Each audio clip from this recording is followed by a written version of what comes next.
Hey everyone, welcome back to my channel. This is Heidi from My Reading Life, and I'm here today to film my TBR check-in and book haul from the month of April. So let's get to it. I have a lot to talk about today, and I think I've done, I did a little bit of damage in April, but not too bad. So in April, I read a total of 12 books. 4 of those were off my shelf. 8 books were brought into my home. 0 books were unhauled. That leaves me with a +4 for the month and a total of 103 books on the physical TBR. Now, that's over 100, but it's well within the realm of something I can handle, so I'm not feeling any kind of way about those numbers. I am perfectly pleased with where I'm at currently with the physical TBR. So let's just talk about the books that I did bring into my home in the month of April. The first book is a book that was gifted to me by the publisher, and this is Prequel, An American Fight Against Fascism by Rachel Maddow. This was very kindly sent to me by Crown Publishing, and I want to highlight this book to you because it comes out in paperback tomorrow, May 6th. I'm filming this on May 5th, and this book will be out in paperback everywhere tomorrow. And I think it is an excellent book to read for the current political climate that we're in. I did just finish this book yesterday. I've been reading it, and because this is a history of fascism, it takes place, the time period that's being discussed here is the lead up to World War II, through World War II, and then into the Truman presidency afterwards.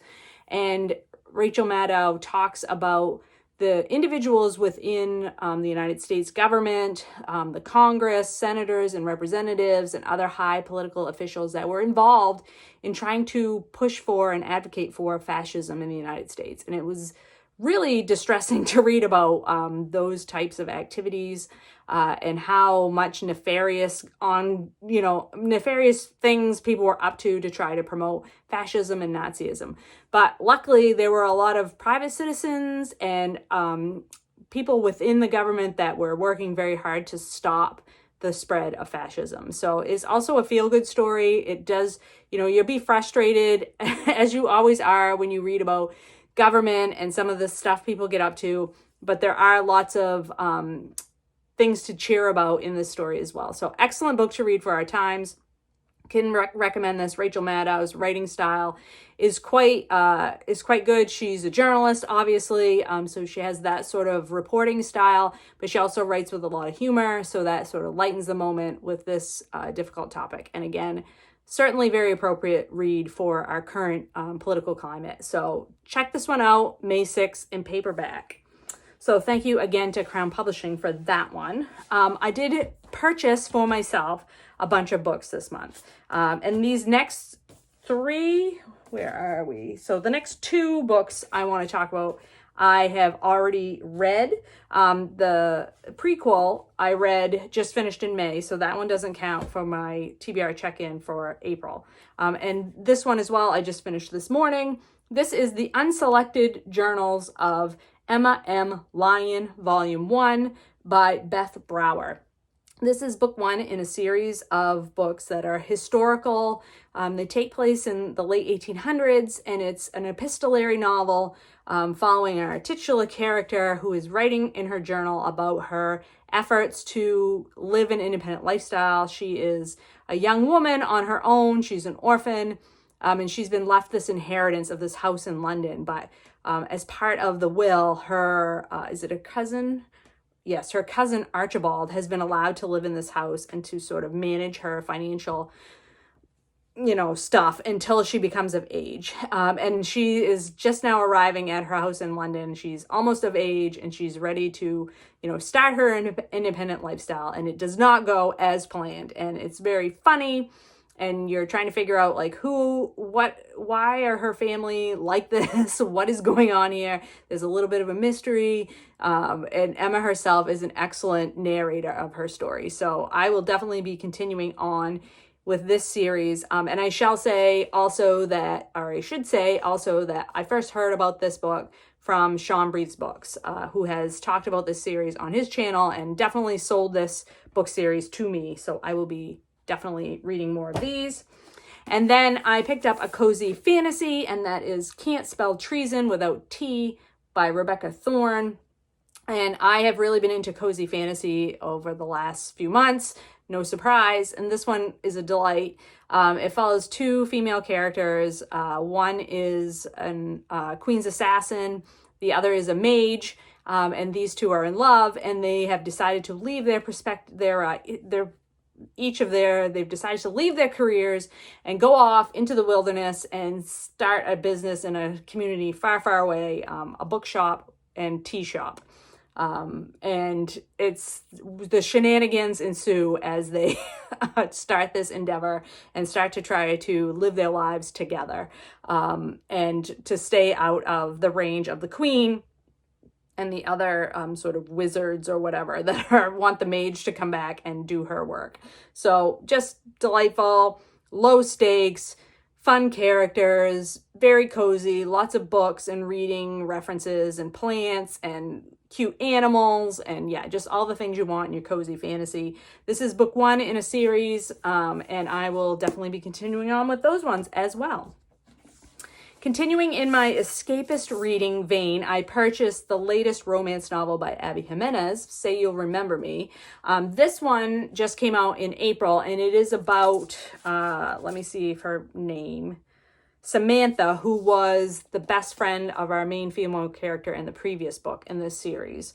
And so I am interested to read Samantha's. I believe Samantha is a nurse, and she is going to get into some kind of a situation with her love interest, Xavier Rush.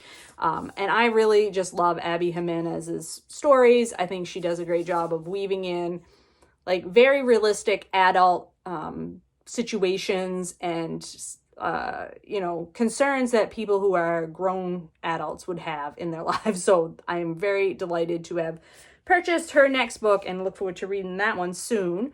Another series book I picked up in April is J.D. Robb's Bonded in Death. I got this for $3 at the Goodwill, and it's a brand new hardcover. So excited. This just came out in February.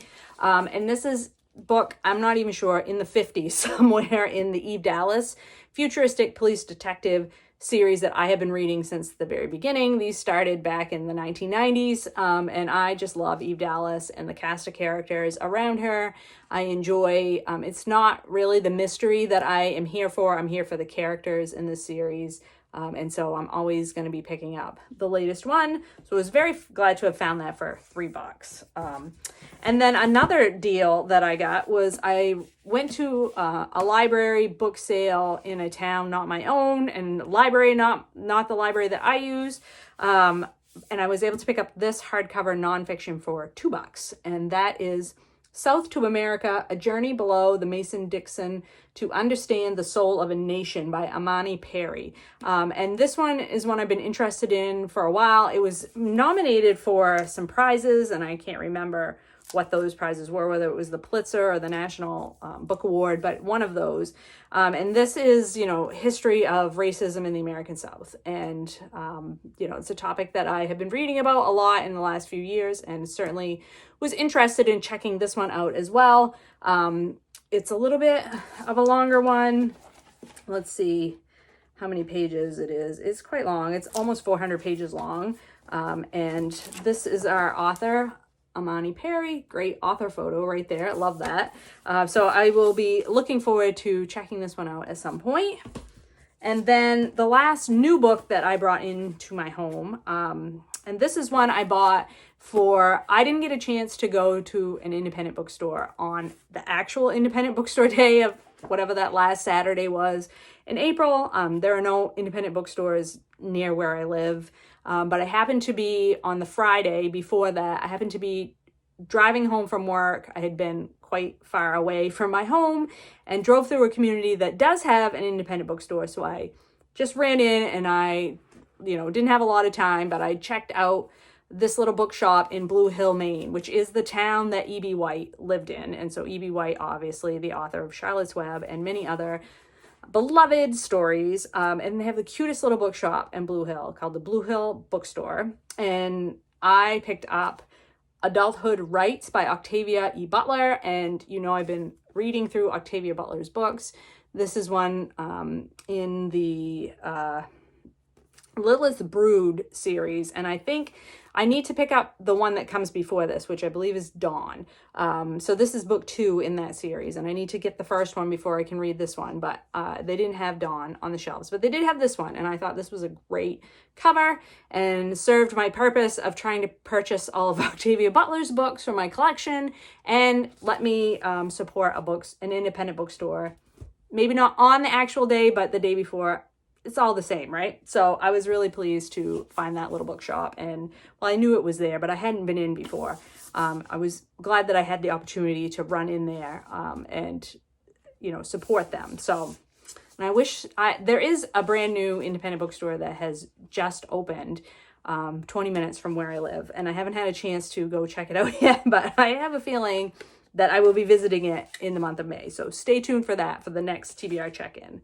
And then last but not least is another book that was sent to me by the publisher. And again, this is a Crown Publishing book. So thank you very much to them. This is They Poisoned the World, Life and Death in the Age of Forever Chemicals by Mariah Blake. So obviously very interested in science nonfiction, particularly nonfiction that deals with environmental issues. And I've read some books in this vein, which are sort of investigative, looking at a environmental crisis in a particular community. And this one takes place in, New York, Hoosick Falls, New York. The water supply gets polluted. Somebody starts checking around and trying to figure out what's going on with the water in this community, and uncovers this huge cover-up of contaminated water. This company was putting chemicals into the ground and was getting into the groundwater and polluting this community's water supply. And it wasn't just this individual community. It was like a much broader geographical area that's impacted by this. So I am really looking forward to, maybe not looking forward to, I am glad to learn about this particular episode in time, because I believe this is another story where the residents of a community work together to try to bring,